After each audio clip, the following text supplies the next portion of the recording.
Provident fund అమ్మేశాడు, voluntary retirement పెట్టేశాడు, వచ్చిన డబ్బంతా కొడుక్కి ఇచ్చేశాడు. వాడు ఎంఎస్ చదువుకుంటానని అమెరికా వెళ్ళిపోయాడు. నాన్నగారు ప్లేస్మెంట్ వచ్చిందండి నాకు చదువుకుంటుండగానే అన్నాడు, మంచి ఉద్యోగంలో చేరిపోయానన్నాడు, మేడ కట్టేసుకున్నానన్నాడు, 2 కార్లు కొనేసుకున్నానన్నాడు. ఒరే ఒక్కసారి రారా అంటే మాత్రం నాన్నగారండి ఇప్పుడు సెలవు కుదరదండి, నేను వస్తానండి, స్కైప్ లో చూడండి నన్ను కావాలంటే అన్నాడు. ఎప్పుడో వస్తాడు వాడు, ఉన్నదంతా వాడికి ఇచ్చాడు. ఒరే నాకు ఇస్తావా అని అడుగుతాడా తండ్రి? అడగడు. ఆ పెంకుటింట్లో ఉంటున్నాడు. నాన్నగారండి విమానం అంత కారు కొనుక్కున్నానని ఫోటో పంపించాడు. అది చూసి ఈ పెద్ద ఆయన పెంకుటింట్లోంచి రోహిణీ కార్తిలో ఉత్తరీయం నెత్తి మీద వేసుకుని ఎదురింటికి వెళ్ళి తలుపు కొట్టి మా అబ్బాయి విమానం అంత కారు కొనుక్కున్నట్ట ఫోటో చూడండి అంటాడు. నువ్వు పెంకుటింట్లో ఉంటున్నావు కదరా అంటే, పోన్లేదురో ఎంతకాలం బతుకుతాను, మా అబ్బాయి సంతోషంగా ఉన్నాడుగా అంటాడు. కొడుకు యొక్క సంతోషాన్ని చూసి సంతోషించగలిగిన వాడు తండ్రి. తను సంతోషించి కొడుకు సంతోషించాలనడం అది తండ్రితనం అంటే.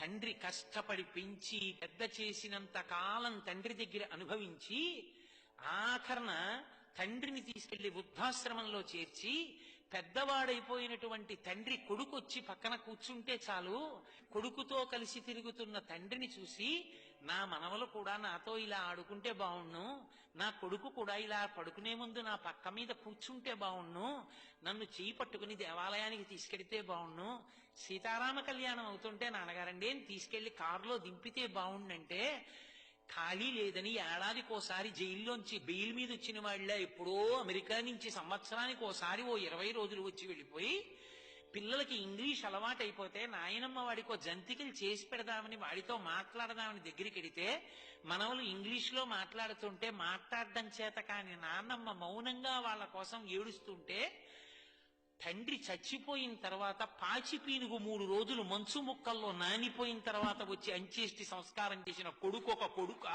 వాడి సంపాదన. తండ్రి పక్కన కూర్చున్నవాడు తండ్రిని సంతోషపెట్టినవాడు కొడుకు. విదేశాలు వెళ్ళొద్దంటలేదు, ఉద్యోగాలు చెయ్యొద్దంటలేదు, కానీ తల్లిదండ్రులు పెద్దవాళ్ళు అయిపోయిన తర్వాత వాళ్ళ సంతోషాన్ని తీర్చడం కూడా కొడుకుల కర్తవ్యం.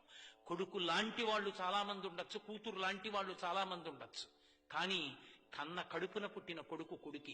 వాడికి ఆ కర్తవ్యం లేనప్పుడు వాడికన్నా ఇంట పెరుగుతున్న పెంపుడు కుక్క మీద.